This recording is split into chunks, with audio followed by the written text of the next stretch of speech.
রাধে রাধে। আজকে আমি আপনাদেরকে মায়ের 51 পীঠের মধ্যে অন্যতম পীঠস্থান তারাপীঠ দর্শন করাবো এবং একচক্রাতে অবস্থিত নিতাই চাঁদের জন্মস্থান দর্শন করাবো। সেই সঙ্গে শ্রীখণ্ড ও অগ্রদ্বীপের গোপীনাথ দর্শন করাবো। তাই ভিডিওটি স্কিপ না করে শেষ পর্যন্ত সম্পূর্ণ দেখতে থাকুন।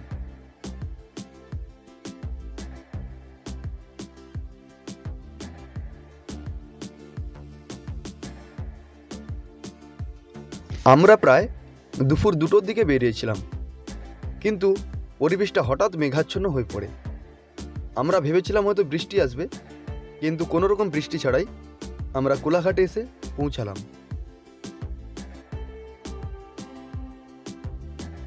দেখতে দেখতে আমরা কোলাঘাট চলে এলাম। এখানে হালকা বিশ্রাম করে তারাপীঠের উদ্দেশ্যে রওনা দিলাম।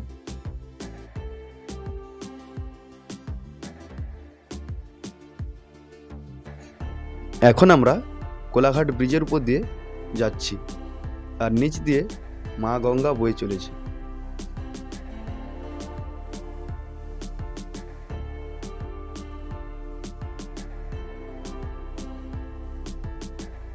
তারাপীঠ পৌঁছাতে আমাদের প্রায় রাত্রি 9টা বেজে গিয়েছিল। তাই রাত্রে বিশ্রাম করে আমরা সকাল সকাল বেরিয়ে পড়ি মন্দির দর্শনের জন্য।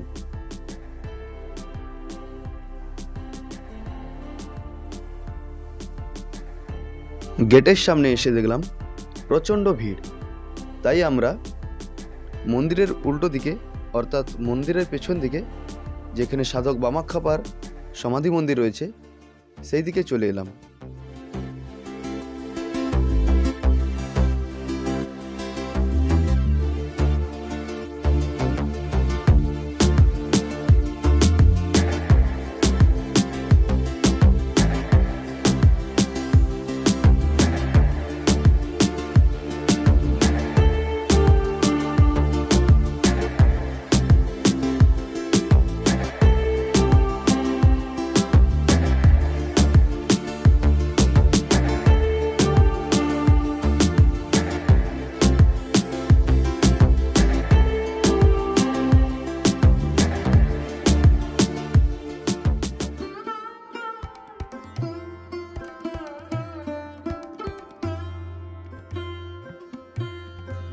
এটি হলো সাধক বামাখ্যাপার সমাধি মন্দির, আর এর ঠিক পাশেই রয়েছে সাধক বামাখ্যাপার গুরুদেব শ্রী মোক্ষদানন্দ বাবার সমাধি মন্দির, আর এর পেছনেই রয়েছে মহাশ্মশান, যেখানে সবসময় মৃতদেহ সৎকার চলছে।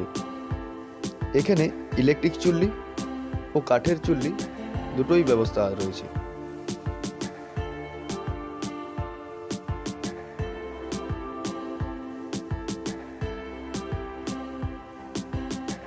মন্দির এবং মাকে দর্শন করে আমরা একচক্রার পথে এগিয়ে চললাম, অর্থাৎ নিতাই চাঁদের জন্মস্থান দর্শন করার জন্য আমরা এগিয়ে চললাম।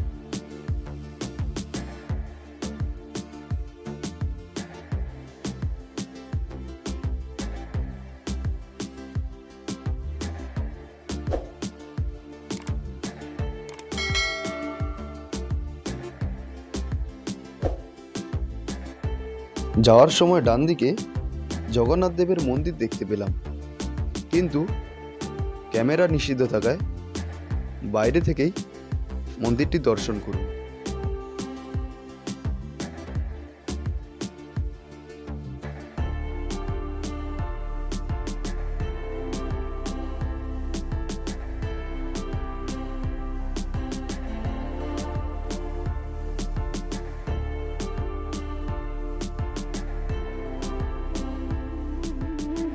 দেখতে দেখতে আমরা নিত্যানন্দের জন্মস্থান অর্থাৎ একচক্রাতে পৌঁছে গেলাম।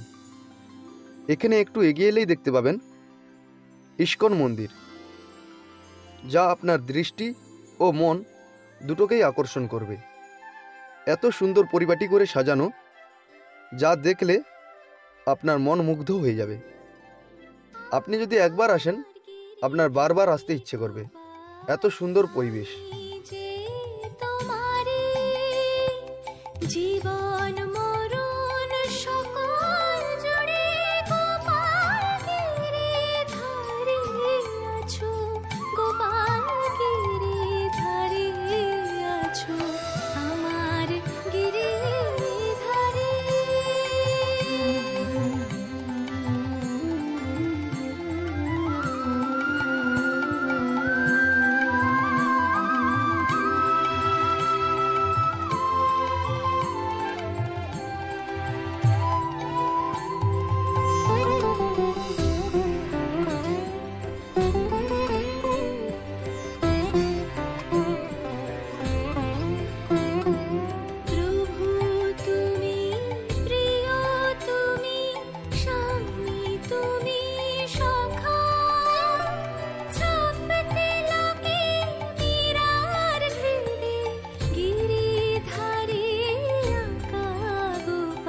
অবশেষে আমরা নিত্যানন্দের জন্মভিটাতে এসে পৌঁছালাম, কিন্তু এখানে ক্যামেরা সম্পূর্ণরূপে নিষিদ্ধ থাকায় ভিতরের কোনো কিছুই দর্শন করানো সম্ভব হলো না।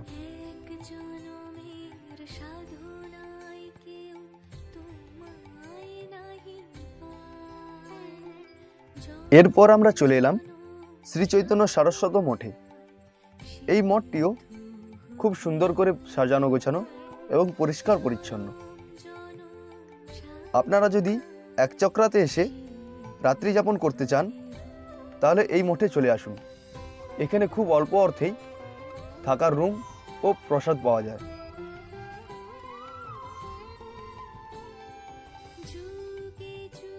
শ্রীমদ্ ভক্তিরক্ষক শ্রীধরদেব গোস্বামী মহারাজ এই মঠটি নির্মাণ করেছিলেন।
সামনে যে বনটি দেখতে পাচ্ছেন এটিকে পঞ্চপাণ্ডব তলা বা নিধুবন বলা হয়ে থাকে।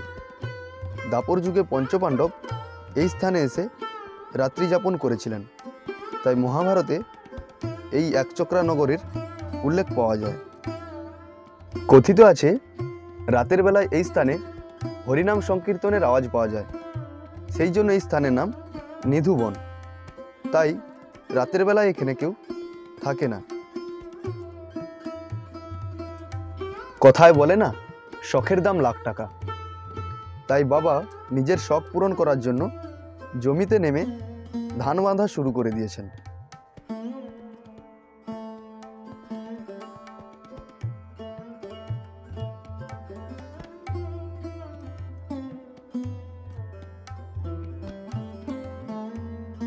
এইবার আমরা শ্রীখণ্ডের উদ্দেশ্যে রওনা দিলাম।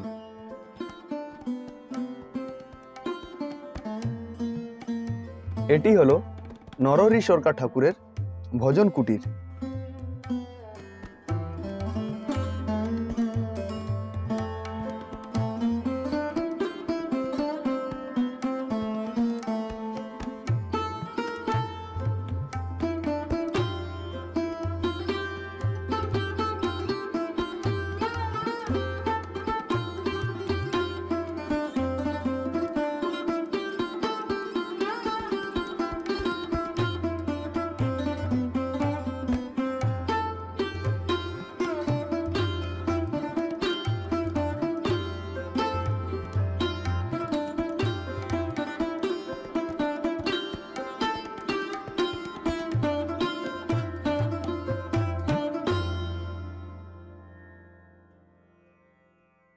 এটি হলো শ্রীখণ্ডের সেই গোপীনাথ, যার হাতে এখনো সেই অর্ধনাড়ু রয়েছে।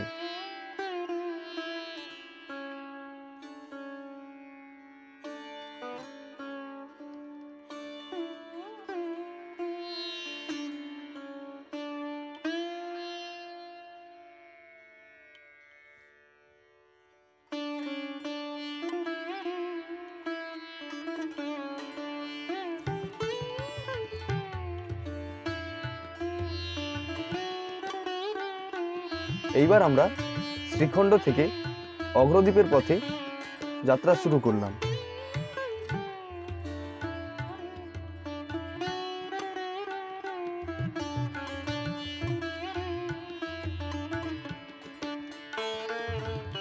দেখতে দেখতে আমরা অগ্রদ্বীপে গঙ্গার ঘাটে পৌঁছে গেলাম।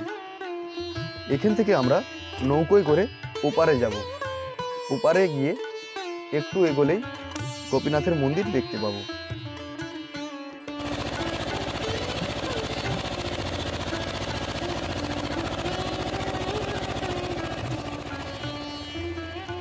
অবশেষে আমরা এপারে চলে এলাম। এপারে এসে আমরা গোপীনাথ মন্দিরের গেট দেখতে পেলাম। এই গেট দিয়ে একটু এগিয়ে গেলেই আমরা গোপীনাথের মন্দির দর্শন করতে পারবো। এখন আমরা গোপীনাথ মন্দিরে এসে পৌঁছে গেলাম। আপনারা মন ভরে গোপীনাথের মন্দির দর্শন করুন।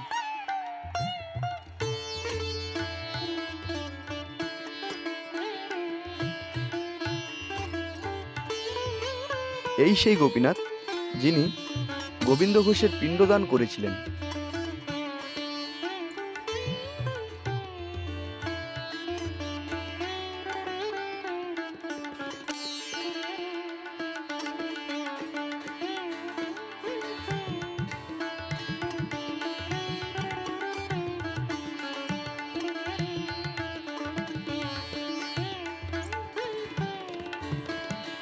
আপনারা যদি অগ্রদ্বীপের গোপীনাথের সম্পূর্ণ ভিডিও দেখতে চান তাহলে কমেন্ট করে জানাবেন।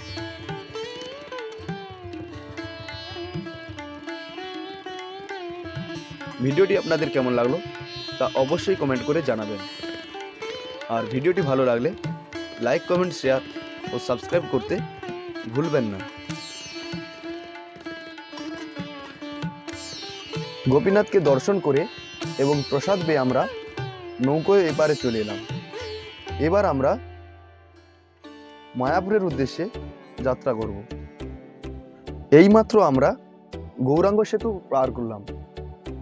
এইবার গৌরাঙ্গ সেতু টোল দিয়ে মায়াপুরে প্রবেশ করতে অনেকটা রাত্রি হয়ে যাবে, তাই আজকের ভিডিওটি আমরা এখানেই সমাপ্ত করলাম। দেখা হবে পরবর্তী ভিডিওতে। তাই পরবর্তী ভিডিওটি দেখার জন্য আমাদের চ্যানেলটি সাবস্ক্রাইব করে পাশে থাকুন।